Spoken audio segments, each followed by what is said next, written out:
This video is entitled Genesis Explained, or The Gods Must Be Crazy. As an atheist, I love the book of Genesis. Since Genesis is the first book of the Bible, and it has absurdities, contradictions, and conflicts with rational thinking, it gives us the best chance to challenge the inerrancy of the Bible and to look at the evidence of an intelligent, omnipotent, omniscient, supernatural being called God. In the beginning, we have to figure out who wrote the Bible to explain why there are two separate and unequal accounts of the creation of the heavens and earth. The story in Genesis 1 is from the author known as the priestly source, or P, while Genesis 2 is from another author known as the Jahwist, or J source. These are two different myths of the origin of mankind supported by two different groups of people. Neither of these accounts are entirely original. They share similarities to other creation myths of the ancient Near East.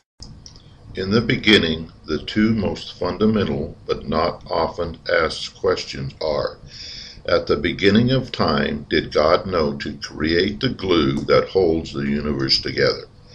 How did God invent gravity? If God had created gravity, he would have told Adam and Eve not to sit under the tree of knowledge of good and evil, because the fruit of that tree would fall into their laps because of gravity, and they would be tempted to eat the fruit. Isn't that how Newton in 1686 discovered gravity? Why did it take God 5,000 years to finally reveal the most fundamental cosmological element in the universe? I like to call these next topics my rated R stories, or what you didn't learn in Sunday school. My first favorite is Genesis chapter 6, verses 1 through 4. How many sons does God have? I thought Jesus was the only Son of God. Is it okay with God for his sons or angels to have sex with the daughters of men? Who were the giants of the earth? Did God have an NFL football team? Was there a real Jack and the Beanstalk? Maybe this was God's way of recognizing the dinosaurs. In chapter 6, verse 3, God limits life to 120 years. But how long is the human lifespan? One online apologist suggests that God set human lifespan as a decreasing exponential curve. What a crock. Since I covered the ark in another video, my discussion of Noah and the flood is just these two topics. First, was Mount Everest the highest hill at 29,000 feet? How much water is needed to cover Mount Everest? Sounds pretty improbable that such a flood happened. Second, was Noah the first drunk?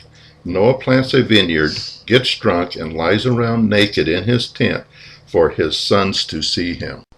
When two angels visit Lot, the nephew of Abraham, the men of Sodom demand that they be turned over to them so they could have a homosexual gang rape.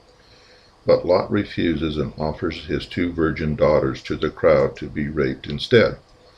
Later, after God turns Lot's wife into a pillar of salt, Lot and his two daughters are camped out in a cave where the daughters get him drunk and have sex with him, both becoming pregnant and bear a son.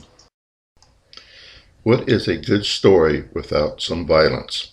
God orders Abraham to kill Isaac, his only son, and offer him up as a burnt offering. Abraham simply does as he is told with blind obedience. But just before Isaac's throat is cut, God provides a goat to kill instead. Genesis has it all: sex, violence, and contradictions. The book of Genesis reflects the problems, shortfalls, and fallacies of composite literature. However, God declared his creation was good, but the only thing that God brings to the table is the concept of heaven and hell. And the people bowed and prayed. ungodly made.